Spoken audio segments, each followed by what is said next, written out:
أشهد أن علي ولي اور یہ بھی ذہن میں رکھیے گا کسی نبی کے جانے کے بعد اس کے اوصیاء یا اس کے حوارین کی تعداد 12 سے زیادہ نہیں ہوئی۔ موسیٰ کے جانشین 12 تھے، نقبہ موسیٰ 12 تھے، جناب عیسیٰ کے حوارین 12 تھے، ہر نبی کے تعداد 12 تک مقید ہوئی۔ مشکات، ترمذی، جتنی حدیث کی کتابیں چاہو، سب نے اس حدیث کو سند کے ساتھ لکھا ہے کہ رسول نے کہا میرے بعد 12 خلفاء ہوں گے۔ اب ہمارے پاس تو 12 آئمہ کی صورت میں موجود تھے، انہوں نے کہا نہیں، یہ 12 آئمہ نہیں، انہوں نے کہا کہ شرح فقہ اکبر سب سے معتبر کتاب ہے ان کی، اس شرح فقہ اکبر میں جو 12 خلیفہ لکھے ہیں اس کے 6 نمبر پہ یزید کا نام لکھا ہوا ہے، یعنی کہ خلافت کمزور ہوتی ہوتی اتنی کمزور ہو گئی کہ 6 نمبر پہ یزید آ گیا، امامت ابھرتی ابھرتی اتنی مضبوط ہو گئی 30 نمبر پہ حسین آ گیا۔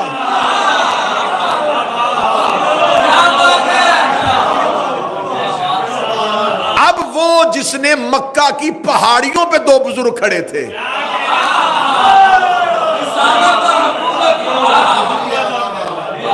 اب یہ جو 2 ہیں یہ 2 نظریات کے نمائندے ہیں، ایک حکومت کا نمائندہ، ایک رسالت کا نمائندہ۔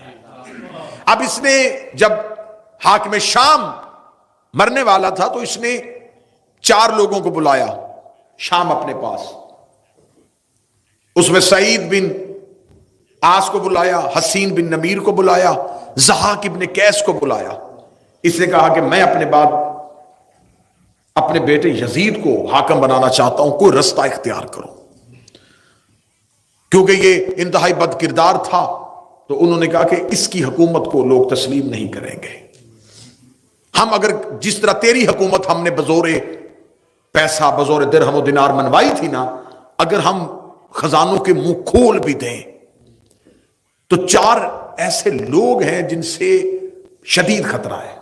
میں یہ تاریخ پڑھوں، اور میں نے پہلی مجلس میں کہا تھا کہ تاریخ کا مسلک نہیں ہوتا، تاریخ کسی فرقے سے نہیں ہوتی۔ انہوں نے کہا کون؟ انہوں نے کہا ایک حسین ابن علی، عبداللہ ابن عمر، عبد الرحمن بن ابی بکر اور عبداللہ ابن زبیر، کسی طریقے سے ان کو لالچ میں لو۔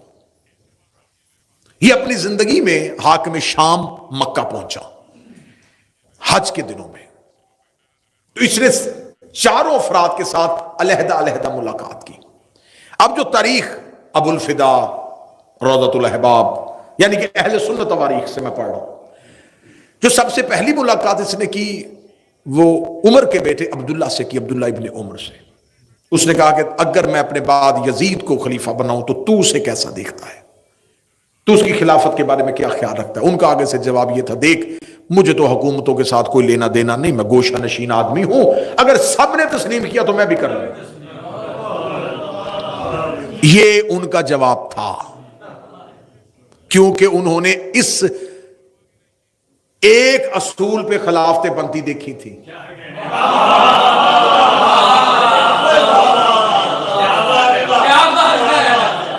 کہ اگر جمہور تسلیم کر لیا جائے تو تسلیم کر لیا جاتا ہے، جیسا کہ ایک خلیفہ نے اپنے باپ کو خط لکھا تھا، مبارک ہو میں مسلمانوں کا خلیفہ بن گیا ہوں۔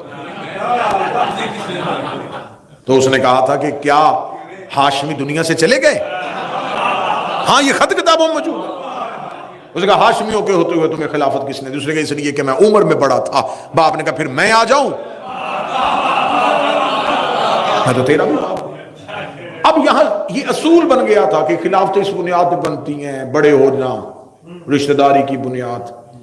یہ اللہ کے خلیفہ ہونے کی نشانیاں دیکھیں، ظلم اور ستم دیکھیے گا تاریخ کا۔ عبداللہ ابن عمر نے یہ جواب دے دیا، اس نے کہا ٹھیک ہے۔ اس نے عبد الرحمن بن ابی بکر کو بلایا، اس نے سخت الفاظ میں مذمت کی، اس کے ساتھ جھگڑا ہوا، اور نبی کی بیوی نے جب اپنے بھائی کو اس کے ہاتھوں مار کھاتے ہوئے دیکھا تو وہ آئیں اور اس کو بچا کے لے گئی، اور اس نے کہا کہ تو نے میرا پہلے ایک بھائی محمد قتل کروا دیا ہے، اب تو اس کے پیچھے کیوں پڑ گیا؟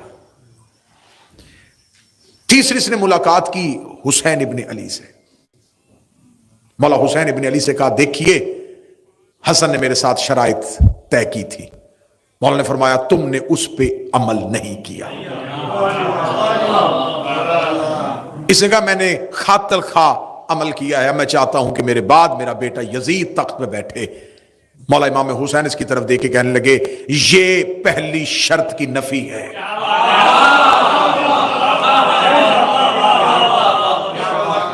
اللہ کی زمین پہ ہمارے ہوتے ہوئے کسی کو حاکم مسلط کرنا یہ کفر ہے۔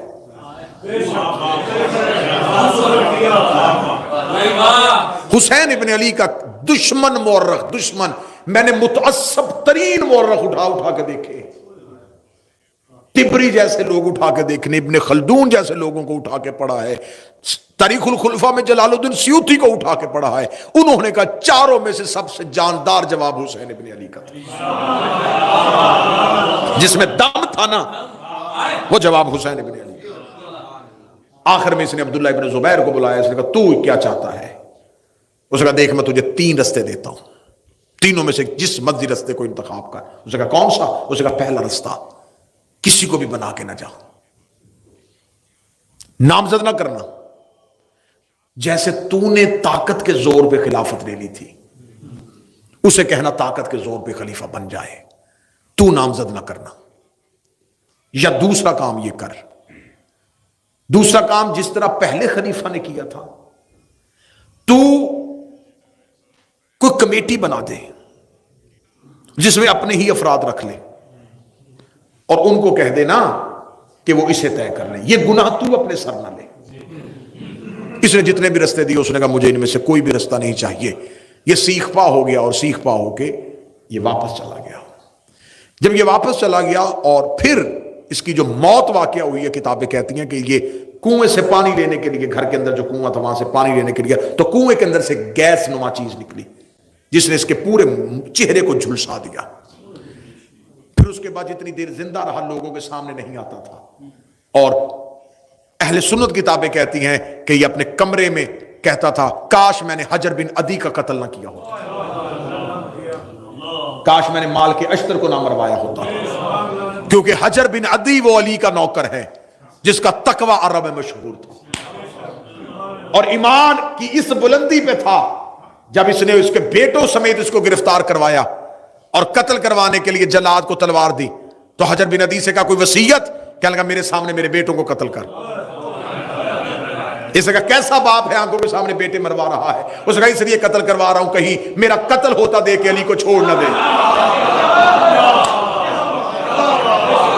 اگر انہوں نے میرے بعد علی کو چھوڑ دیا میں علی کو کیا منہ دکھاؤں؟ بہتر یہ ہے انہیں پہلے مار تاکہ میں نسل کی وجہ سے شرمندہ نہ ہو سکوں۔ ایک پوری مجلس چاہیے حجر بن عدی کے عنوان پہ، کیسے کیسے علی کے باوفا نوکر تھے۔ اور اس حجر بن عدی کے قتل کی وجہ سے کہ رسول کی بیوی بھی ملامت کرتی تھی اور بددعائیں دیتی تھی کہ تو نے حجر کو قتل نہ کیا ہوتا۔ اتنا پرہیزگار تھا کہ علی کا دشمن بھی اسے اچھا سمجھتا تھا۔ اس نے کہا میں حجر کا قتل نہ کیا ہوتا، کاش میں نے مال کے اشتر کو زہر نہ دلوایا ہوتا۔ جب مال کے اشتر مصر کے گورنر بننے کے لیے جا رہے تھے تو اس نے رستے میں اپنے ایک شخص کو خریدا تھا اور اسے مال کے اشتر کا میزبان بنا کے شہد میں زہر ملا کے مال کے اشتر کو دے دیا تھا۔ اب اس کی موت واقعہ ہو جاتی ہے، جب موت واقعہ ہو جاتی ہے تو باپ کے بنائے ہوئے منصوبے کے تحت، اور جب یہ مرتا ہے تو بیٹا اس وقت گھر میں نہیں ہوتا، یہ شکار پہ گیا ہوتا ہے۔ وہ جن لوگوں کو اس نے بلایا ہوا تھا نا، ضحاک بن قیس اور حسین بن نمیر اور سعید بن عاص، یہ جلدی جلدی لوگوں کو اعلان کر دیتے ہیں کہ حاکم شام مر گیا ہے، اور وہ اپنی زندگی میں وصیت کر کے گیا تھا کہ میرے بعد میرے بیٹے یزید کی بیعت لے لینا، اور اس کے واپس آنے تک ہم اس کی بیعت لیتے ہیں۔ جب انہوں نے بیعت لینی شروع کر دی تو اب جہاں جہاں اس کے گورنر بیٹھے ہوئے تھے حاکم شام کے، ان کو ایک مراسلہ بھیج دیا گیا کہ جہاں جہاں بھی بیٹھے ہو یہیں پہ تعینات رہو اور لوگوں سے یزید کے ہاتھ میں بیعت لو۔ جب انہوں نے یزید کی بیعت کروانی شروع کر دی تو اب ایک مراسلہ مدینے پہنچا ہے، اور مدینے کے گورنر ولید بن عقبہ ملعون کو کہا گیا ہے کہ تم حسین ابن علی سے بیعت لو۔ اب یہاں سے میں تاریخ کا ایک اگلا رخ لوں گا جہاں سے کل کی میری گفتگو جناب مختار پہ آ کے رک جائے گی، اور بڑی مفصل انداز سے میں جناب مختار پڑھوں گا، مورخ کا مختار پہ لگایا ہوا الزام، جس مورخ نے جیسے جیسے مختار پہ الزام لگائے وہ الزامات کی پڑتال کی جائے گی، جناب مختار کے بارے میں کس کس امام نے کیا کیا حدیث کہی تھی، جناب مختار نے کیسے انتقام لیا تھا، کس کی دعا سے مختار پیدا ہوا تھا، کس کی گود میں مختار جوان ہوا تھا، یہ سارے معاملات۔ لیکن آج کی مرحلے پہ اگر آپ سن رہے ہیں نا تو میری بڑی کوشش اور خواہش ہمیشہ یہ ہوتی ہے کہ جو موضوع میں پڑھوں اگر سامعین اس میں متوجہ ہوں تو کچھ موضوع سوال چھوڑ جاتے ہیں،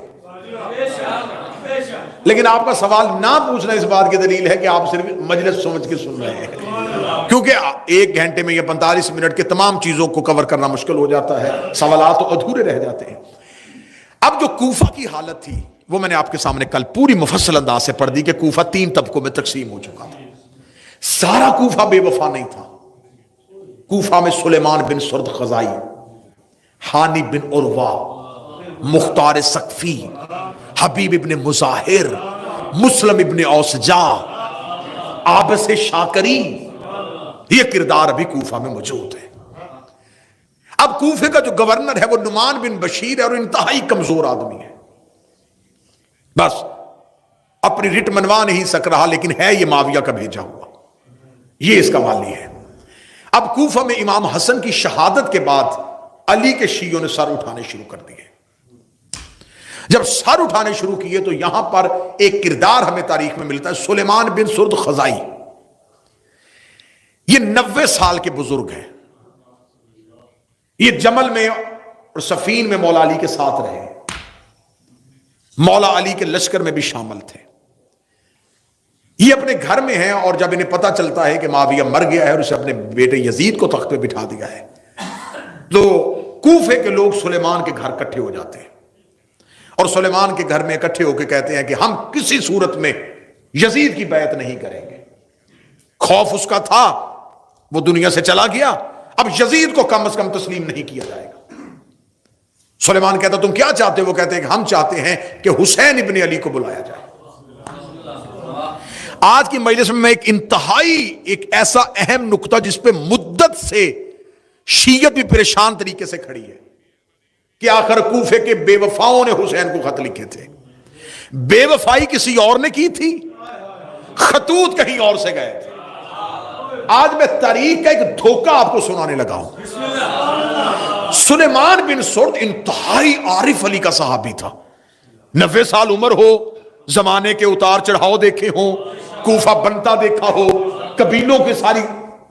سلیمان نے کہا کہ مجھے تم پہ اعتبار نہیں ہے، جیسے تم لوگ علی آئے ہوئے تھے کوفہ، حسن موجود تھے مدائن میں، تو مجھے کیسے یقین ہو کہ تم لوگ باقاعدہ صف بندی کر کے حسین کا ساتھ دو گے۔ کوفے کے لوگوں نے قسمیں کھانی شروع کی، تلواریں اٹھا لی، انتہائی جذباتی تقریریں ہوئیں سلیمان کے گھر میں۔ سلیمان نے کہا دیکھو یہ جذبات وقتی ہیں اور انسانی فطرت ہے کہ انسان کوئی حادثہ سنتا ہے تو وقتی طور پہ بڑا جذباتی ہوتا ہے اور بعد میں جیسے جیسے نتیجہ قریب آتا ہے تو ویسے ویسے جذبات ٹھنڈے پڑ جاتے ہیں۔ سلیمان نے کہا یہ جذبات کا معاملہ نہیں، حجت کا ساتھ دینا ہے، امام کا ناصر بننا ہے۔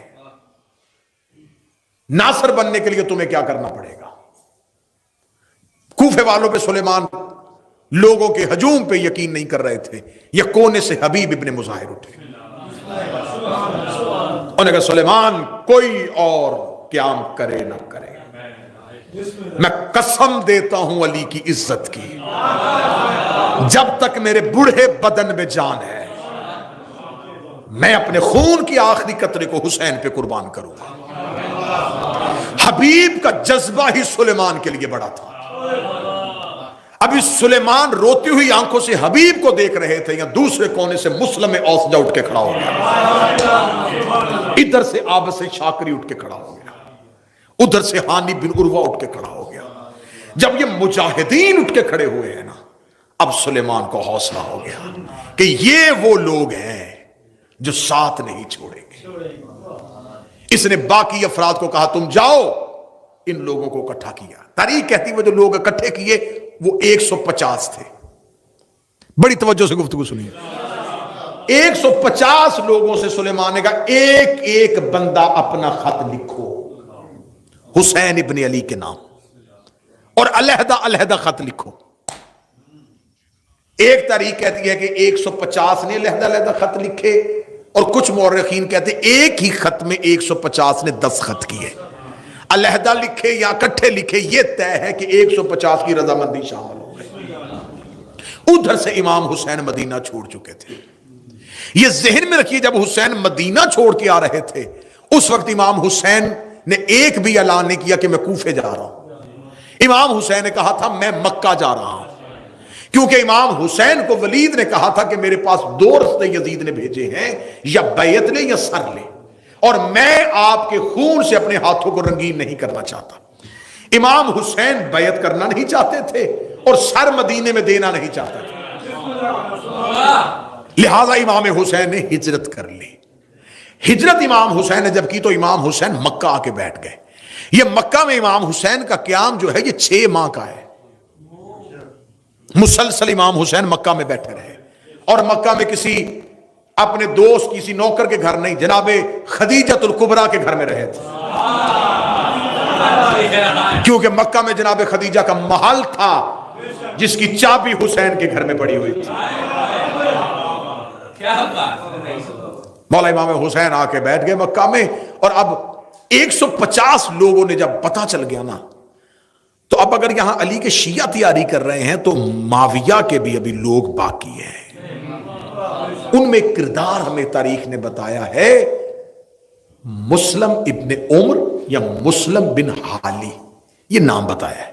یہ یزید کا جاسوس تھا، اس نے یزید کو خط لکھا کہ یہاں سے سلیمان بن سرد خزائی کے گھر میں بڑے بڑے قبیلوں کے سرداروں نے اکٹھے ہو کے حسین ابن علی کو خط لکھا ہے۔ اس نے فوراً کہا کہ تم بھی ایسے کرو کہ اپنے لوگوں سے حسین کو خط لکھواؤ۔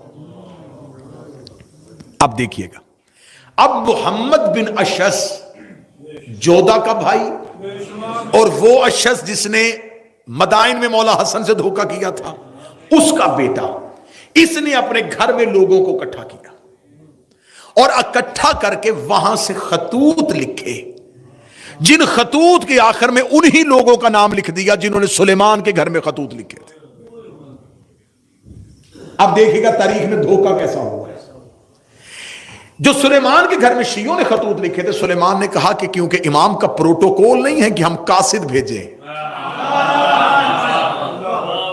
یہ امامت کی شان کے خلاف ہے کہ امام مکہ آئے ہوں اور ہم کسی قاصد کے ہاتھ اپنے خط بھیجیں۔ اٹھو اپنے اپنے خط لے کے مکے جاؤ۔ 150 لوگ خطوط کے ساتھ مکہ پہنچ گئے۔ مکہ میں امام حسین کو کوفہ کے تمام حالات سے باخبر کر دیا۔ مولا امام حسین نے تمام حالات کو دیکھنے کے بعد کہا کہ میں ابھی کوفہ نہیں جاؤں گا، میں بھیجتا ہوں مسلم کو، تم پہلے مسلم کے ہاتھ پہ میری بیعت کرو۔ اب مولا امام حسین نے جب کہا نا کہ مسلم آئیں گے، مسلم بیعت لیں گے، ان مسلم کے بعد میں آؤں گا، انہوں نے فوراً پہنچے کوفہ میں، انہوں نے کوفہ میں جا کے اعلان کروایا حسین کے سفیر آ رہے ہیں۔ اب علی کے نوکروں نے تیاری کرنی شروع کر دی ہے، ادھر علی کا لشکر تیار ہو رہا ہے، علی کے محب تیار ہو رہے ہیں، حسین کے ساتھی تیار ہو رہے ہیں۔ جب مولا مسلم کوفہ پہنچتے ہیں تو جناب مختار جو تھے یہ مدائن میں تھے، لیکن ان کا گھر کوفہ میں تھا۔ بور تو نہیں ہو رہے آپ؟ یہ کوفہ میں تھے۔ جناب مختار کو جب مسلم کی خبر پہنچتی ہے کہ جناب مسلم آ رہے ہیں تو جناب مختار فوراً مدائن سے کوفہ پہنچ جاتے ہیں اور کوفہ شہر کے باہر آ کے جناب مسلم کا استقبال کرتے ہیں۔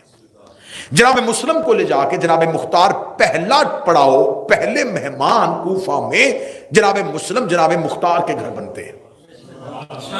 اب یہاں پہ آپ کو ایک سوال بہت ستائے گا، وہ سوال کا جواب میں کوشش پوری کر رہا ہوں کیونکہ نیلسن مجلس کے لیے جانا ہے، تو ورنہ میں مجلس کو طویل کرنا چاہتا تھا، لیکن آپ جو رک جائے گی وہ کل۔ ایک سوال جو بنتا ہے کہ جب جناب مسلم کوفے میں تنہا تھے تو یہ جو لوگ تھے یہ کہاں تھے؟ جب جناب مسلم بے یارو مددگار کوفہ میں رہ گئے تو مختار کہاں تھے؟ مسلم بن اوسجہ کہاں گیا؟ عابس شاکری کہاں گیا؟ حبیب بن مظاہر کہاں گیا؟ یہ سوال ابھرے گا کہ جن لوگوں نے قسمیں کھائی تھی پھر جناب مسلم کی نصرت کے لیے کیوں نہیں تھے؟ یہ ایک ایسی وجہ تھی، ایک ایسا راز تھا جس کا مورخ نے فائدہ اٹھا کے حسین کے ہر ساتھی کو بے وفا قرار دے دیا اور یہ کہہ دیا سارا کوفہ پھر گیا تھا، سب نے ہی دھوکہ کر لیا تھا، اور آج تک ہمارے گلے پہ ایک الزام لٹکایا جا رہا ہے حسین کے قاتل شیعہ ہیں۔ مورخ نے بہت باریک بینی سے کام لیا ہے کہ قتل حسین کوفہ کے شیعوں کے کھاتے ڈالا جائے، اور اسی باریک بینی کے لیے معاویہ یزید نے کہا تھا اپنے لوگوں سے حسین کے نوکروں کے نام پہ خط لکھواؤ، کہ بلواؤ حسین کو نوکروں کے نام پہ، پھر آگے ہمارا لشکر ہوگا وہ حسین کو قتل کر دیں گے، طریق سے لکھوا دیں گے نہ ہم نے بلایا تھا نہ ہم جانتے تھے، وہ تو اپنے شیعوں کے کہنے پہ آئے تھے، جیسے شیعوں نے علی کے ساتھ علی کے لشکر میں بے وفائی کر دی تھی، حسن کے ساتھ کر دی تھی، انہی نے تو حسین مار دیا، لیکن وہ کیا جانتے تھے کہ آگے حسین جیسا امام ہے۔ انہوں نے جناب مسلم بن عقیل کو بھیجا، بات یہیں تک آج کی حد تک رک جائے گی، اور کل یہاں سے ہم نیا موڑ لیں گے وہ کہاں تھے اور انہوں نے قیام کیوں نہ کیا، اور جناب مسلم بن عقیل جب کوفہ میں رک گئے تو کوفہ میں اس کے راز کیا تھے، اور یہیں سے کل سے گفتگو تو میں موضوع کر کے آتا ہوں۔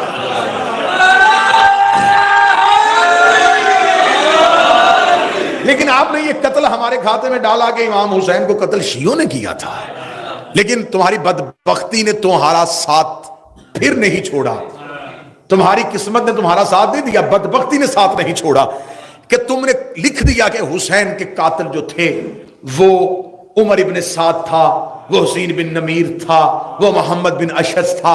جب تم نے نام لکھ دیے تو اب بتانا تو پڑے گا نا کہ عمر ابن سعد کس کا بیٹا تھا؟ یہ سعد بن ابی وقاص کا بیٹا تھا، وہ سعد بن ابی وقاص جسے آپ نے عشرہ مبشرہ میں شامل کیا ہے۔ امام حسین کے قاتلوں میں محمد بن اشعث کھڑا ہے، آپ کو بتانا پڑے گا یہ پہلے خلیفہ کا بھانجا ہے۔ قاتلوں کے شجرے ہم تمہارے گھر سے نکالیں گے۔ جس نے حکم دیا وہ معاویہ کا بیٹا، جو لشکر لے کے گیا، اور جس نے سب سے زیادہ ملعونیت کی تھی ابن زیاد ملعون نے۔ میں بڑی ایک جلدی میں نے کہا کہ پہلی مجلس میں کہا تھا کہ ان کے کردار اتنے گندے ہوں گے کہ مجھے منبر کا ادب ملحوظ خاطر رہے گا کہ میں کیسے پڑھوں۔ جو زیاد جس کا یہ بیٹا ہے نا، عبید اللہ اس کا نام ہے، اس کو ابن زیاد کے نام سے مشہور جان بوجھ کے کیا گیا تھا۔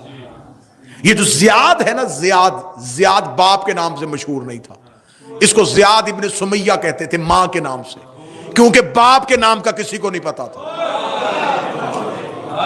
یہ تاریخی حقائق ہیں، باپ کے نام کا کسی کو نہیں پتا تھا، ماں کے نام سے عرب میں مشہور کر دیا گیا تھا، بڑا ملعون۔ اور یہ بات ذہن میں رکھیے گا، امام کا قاتل حرامی ضرور ہوتا ہے،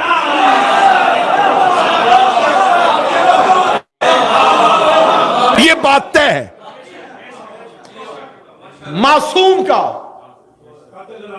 قاتل حلالی نہیں ہو سکتا۔ یہ ماں کے نام سے مشہور تھا انتہائی بد فطرت، بد خصلت، بد کردار، بد مزاج۔ آخر حاکم شام کو کسی نے بتایا تھا کہ تو نے عمر بن عاص جیسے بندے کٹھے کیے ہوئے ہیں، اگر تو زیاد کو بلا لینا تو وہ تیرا پورا ساتھ دے گا، لیکن وہ اپنی اکڑ میں تھا، وہ حاکم شام کو ماننے کے لیے تیار نہیں تھا۔ اس نے مغیرہ ابن شعبہ کو یہ سازش دے کے بھیجا، اس نے کہا تو زیاد کو تیار کر کے کسی طریقے سے میرے پاس لے کے آ۔ جب اس نے زیاد کو لے کے آیا کہ تجھے حاکم شام ملنا چاہتا ہے، اس نے اپنے دربار میں بڑی تقریب کا انعقاد کیا۔ لوگوں نے کہا آج کیوں؟ کہنے لگا آج میرا ایک بچھڑا ہوا بھائی مل گیا۔ جب یہ دربار میں پہنچا تو لوگوں نے کہا کہ تو حاکم شام کا بھائی ہے؟ اس نے کہا نہیں، میں تو اس کا بھائی نہیں۔ اس نے 4 لوگوں سے دربار میں گواہی لی کہ اس کا باپ میرا باپ ہے، اور یہ تاریخی حقائق ہے، میں نے آپ کے سامنے پہلے۔ دشمن علی ہر دور دے حرامی تھا. اور اس نے مغیرہ ابن شعبہ کو کاندھا مار کے کہا تھا کہ تو مجھے یہاں گالیاں دلوانے کے لیے لے کے آیا تھا، کہ یہ گالی ہے نا، کہ بھرے دربار میں یہ کہہ رہا ہے. اور اس نے 4 لوگوں سے قرآن پہ قسم دلوائی. اور وہ بات آپ کبھی ممبر کے علاوہ مجھ سے پوچھ لیجئے گا، میں پورا آپ کو واقعہ سنا دوں گا کہ انہوں نے کس انداز میں گواہی دی اور اس کو کس طرح اس کے ساتھ بھائی کے رشتے سے جوڑا، اور انہوں نے تسلیم کر لیا کہ میرا بھائی ہے. تو قاتل حسین تو تمہارے بھائی تھے، تو اگر تم نے ہمارے کھاتے میں ڈال دیا ہے تو پھر ہم لعنت کریں، تمہیں تکلیف کیا ہے؟